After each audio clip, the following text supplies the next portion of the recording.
if I messaged Russell right now, would he say that you gracefully stepped away? Would that be his words? I will say I huffed and puffed away. But no tables were flipped, which is a new impressive one for me.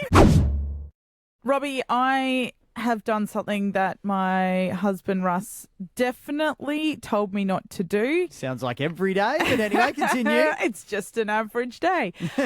No, so I've spoken about this on the show many a times, and that is my love for the card game that is Monopoly Deal. Now, look, I'm not going to lie. I play to win. Yes, which I've found out. Like I'm spending my own money and building my own little portfolio.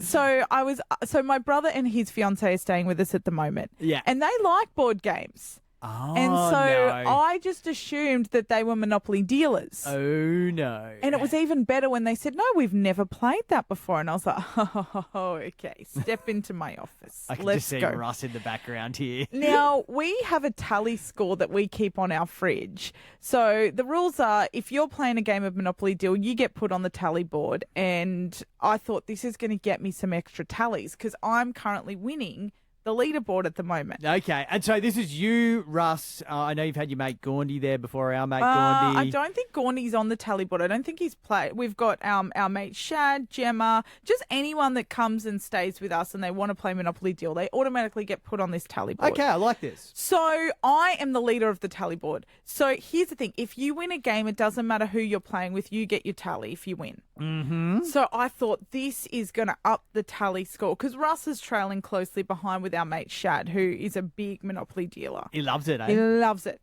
So I thought this is great to get a couple of extra runs on the board and play some amateurs. Now, Russell knew what I was doing too. And so I'm saying, I'm kind of lightly going through the rules with them. And my brother's kind of goes, openly like confident. And he's like, you know what? Let's just start playing and we'll figure out the rules as we go. I like this attitude. I was like, okay, cool.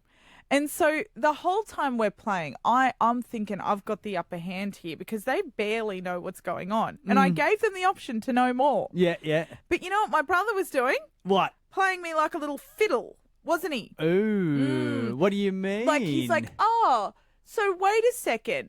If I had this card, that would mean technically I'd win the game. I'm like, oh yeah, technically if you had it.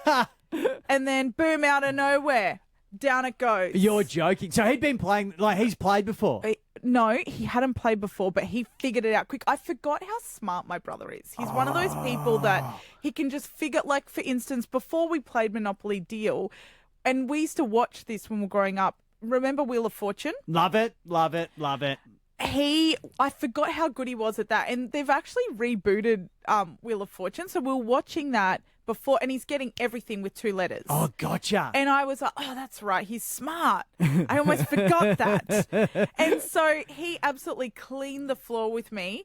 And then Fiona, his partner, did the exact same thing to the point where I was so embarrassed. I was like, guys, I can't play anymore. You cracked it. I didn't. You threw in your cards. I didn't crack it, but I gracefully stepped away. Like, I'm not going to lie. I was absolutely humiliated in my own house. If I messaged Russell right now, would he say that you gracefully stepped away? Look, would that be his words? I will say I huffed and puffed away. But no tables were flipped, which is a new impressive one for me. No tables were flipped, put it that way. Well done. Is there any more Monopoly Deal going on at your house then? No more deals being done.